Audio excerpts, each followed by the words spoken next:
नमस्कार, आप देख रहे हैं न्यूज़ भारत में आपके साथ शगुन। आइए देखते हैं आज के टॉप 10 समाचार। रेलवे मंडल अंबाला ने चेकिंग में 8.17 करोड़ राजस्व वसूला। सहारनपुर के रेलवे स्टाफ ने चेकिंग में 20 लाख रुपए अर्जित किए हैं।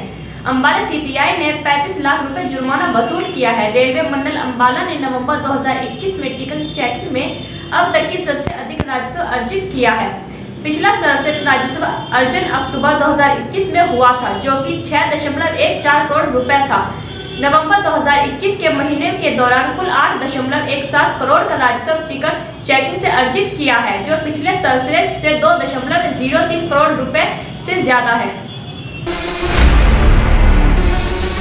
सहारनपुर में गलत जगह उतरा अमित शाह का हेलीकॉप्टर।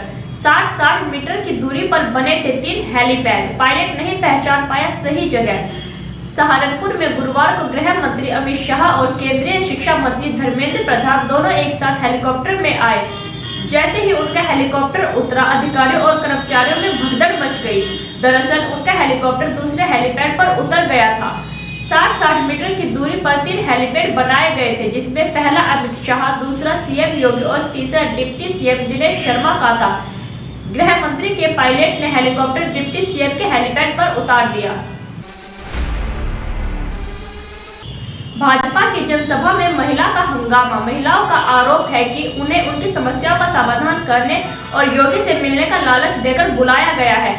बालू माजरा की 100 से ज्यादा महिला रसोइया मिथिलेश रजनी का कहना है कि हमें हमारी समस्याओं के निदान का लालच देकर बुलाया गया था, लेकिन हमारी समस्याओं के बारे में कोई भी बात नहीं की गई और न ही सीएम योगी तक हमारी शिकायत पहुंचाई गई है। महिलाओं का कहना है कि उनका 9 माह से मानदेय नहीं मिला है, जिसको लेकर उन्हें जनसभा में बुलाया गया था। महिलाओं का आरोप है कि वह स्कूल में पढ़ने वाले बच्चों के लिए चूल्हे पर ही खाना बनाती है। महिलाओं की मांग थी कि उन्हें गैस चूल्हा दिलाया जाएगा। भारत के आगे झुका चीन। श्रीलंका में तमिलनाडु के पास रोका सोलर प्लांट प्रोजेक्ट। भारत के भारी विरोध के बाद चीन ने श्रीलंका में हाइब्रिड एनर्जी सिस्टम परियोजना के निर्माण को रोक दिया है। इन हाइब्रिड एनर्जी सिस्टम को 3 उत्तरी द्वीपों पर बनाया जा रहा था, जो भारत के बेहद करीब है। इससे पहले जनवरी में भारत ने श्रीलंका से चीन कंपनी को सोलर पावर प्लांट बनाए जाने का ठेका दिए जाने का विरोध दर्ज कराया था। श्रीलंका ने हाल ही में कोलंबो बंदरगाह पर ईस्ट कंटेनर डिपो के निर्माण का ठेका चीन की कंपनी को दिया है। दिल्ली के बुजुर्गों को लेकर अयोध्या के लिए आज रवाना होगी पहली ट्रेन। सीएम केजरीवाल भी पहुंचेंगे रेलवे स्टेशन। दिल्ली सरकार की मुख्यमंत्री तीर्थ यात्रा योजना के तहत आज पहली ट्रेन बुजुर्गों को लेकर रामलला के दर्शन के लिए अयोध्या रवाना होगी। इसको लेकर सीएम अरविंद केजरीवाल ने कहा कि आज शाम 7 बजे हमारे दिल्ली के बुजुर्गों को श्री रामचंद्र जी के दर्शन कराने वाली पहली ट्रेन अयोध्या के लिए रवाना होगी। उन्हें रवाना करने में मैं भी स्टेशन जाऊंगा। अयोध्या जी से लौटने के बाद मेरी इच्छा थी कि ज्यादा से ज्यादा लोगों को दर्शन कराऊंगा। इतनी जल्दी यह संभव हो पाएगा ऐसा सोचा नहीं था। ओमिक्रॉन पर मुंबई एयरपोर्ट सतर्क। 23 दिनों में मिले 9 कोरोना का संक्रमित अंतर्राष्ट्रीय यात्री। नवंबर-दिसंबर के बीच मुंबई पहुंचे 9 अंतर्राष्ट्रीय यात्री कोरोना वायरस से संक्रमित पाए गए हैं। खास बात यह है कि इनमें से एक यात्री दक्षिण अफ्रीका से भी आया था। फिलहाल भारत में भी ओमिक्रॉन की दस्तक हो चुकी है। कर्नाटक की राजधानी बेंगलुरु में एक डॉक्टर में कोरोना के नए स्वरूप के संक्रमण की पुष्टि हुई है। इसके अलावा 66 वर्षीय दक्षिण अफ्रीकी नागरिक में भी ओमिक्रॉन का पता चला है। वर्ल्ड रिकॉर्ड बनाने की ऐसी ही सड़क चढ़ी अमेरिका के टेक्सास में रहने वाली जैकी बिब्बी के ऊपर।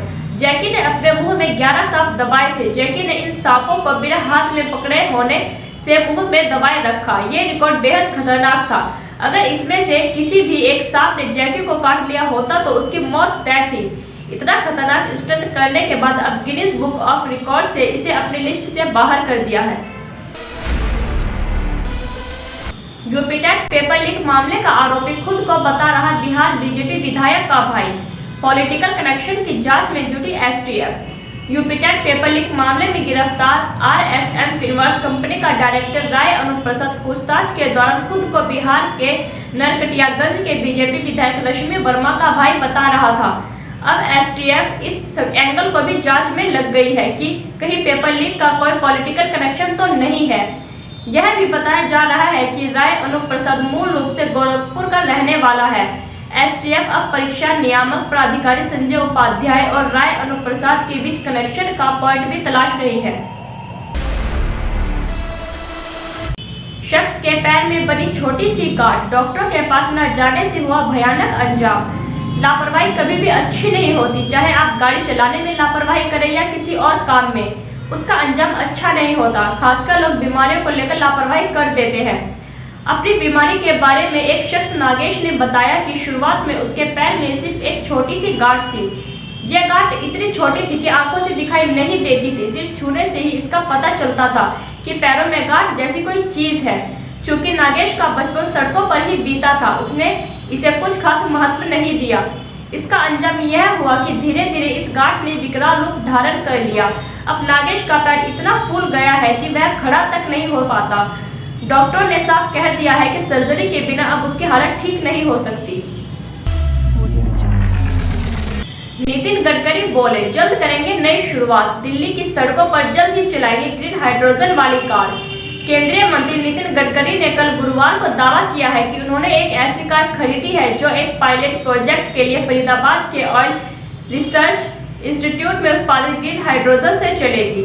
उन्होंने यह भी कहा कि गोरक्षण की कोई आवश्यकता नहीं होगी अगर गाय के गोबर और गौमूत्र की व्यावसायिक व्यवहार्यता पैदा की जाए। वित्तीय समावेशन पर आयोजित एक राष्ट्रीय शिखर सम्मेलन को संबोधित करते हुए केंद्रीय परिवहन मंत्री गडकरी ने कहा कि वह दिल्ली में उस कार को चलाएंगे ताकि लोगों को विश्वास हो सके कि पानी से ग्रीन हाइड्रोजन प्राप्त करना संभव है। केंद्रीय मंत्री संभावित परिवहन ईंधन के रूप में ग्रीन हाइड्रोजन की संभावनाओं पर जोर दे रहे थे। ऐसे ही ब्रेकिंग न्यूज देखने के लिए बने रहिए एम न्यूज भारत के साथ।